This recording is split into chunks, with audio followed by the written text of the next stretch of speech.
Good afternoon, I'm Catherine Logan, broadcasting to you today from the GBTA Europe conference in Brussels. And joining me today is Julie Avenel, who heads up the business consulting arm of Amex GBT. Julie, welcome. Thanks, Catherine. Very glad to be here today. Oh, it's lovely to have you. So Julie, straight to it. What should travel buyers prioritise in their sustainability programme in 2023? I think one of the key priority for them, and we just saw that with the session this morning on sustainability, is like basically 2/3 of the room were basically saying that they are struggling to figure out how do they account for carbon and figure that out. So one of the key priority is to really understand what is the carbon budgeting. So how much carbon do I spend today? How much will I spend post-COVID? And what are the levers to really work on that? That's going to be the priority. One point I would like to make, however, is like it's for 2023, but we know we have as well bigger things at stake for 2025, 2030. We talked yesterday around SAF. If we want to make that happen for aviation, we need to be prepared today. So it's not going to be material in the next 2 years, but I think if we just have a 1-year view on sustainability, we will not be able to deliver on the long term. So I would encourage as well the traveler buyers to look next year and to get prepared for the next 10 years ahead of us.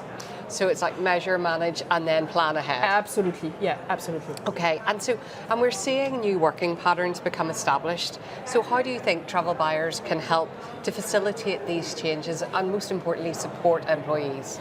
I think working patterns have shifted. We've seen that.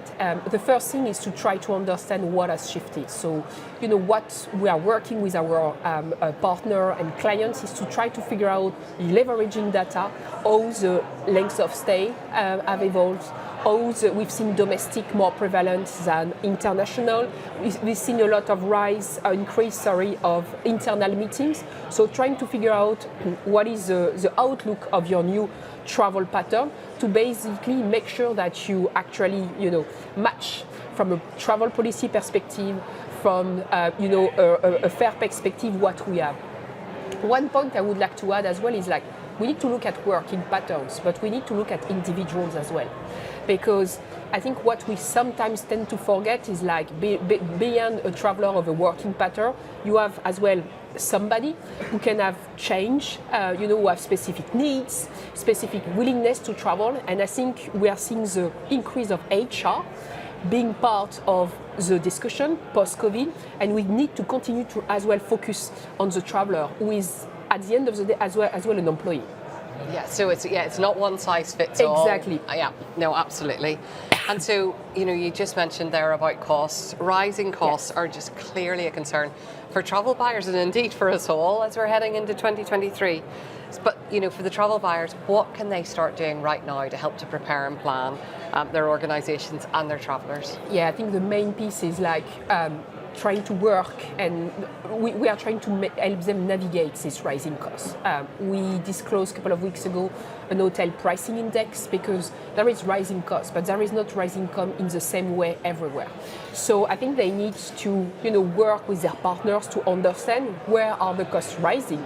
And I think most importantly, trying to get prepared for that. So, working with their partner to make sure that they get the right fares for the right purpose.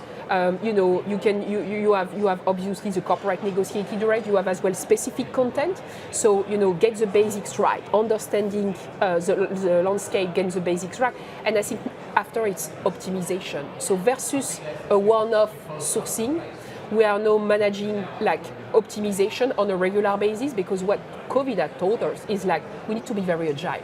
So we're going to need to revisit on a regular basis the price. So understand your requirement, I guess it is, and then know what value really is. Exactly, and revisit that on a regular basis because what's right today may not be right in 2 months. Absolutely, absolutely. Well, with that, Julie, thank you so much for joining us at the broadcast studio today. I'm Catherine Logan. I've been broadcasting to you from GBTA Conference Brussels. Thank you for tuning in.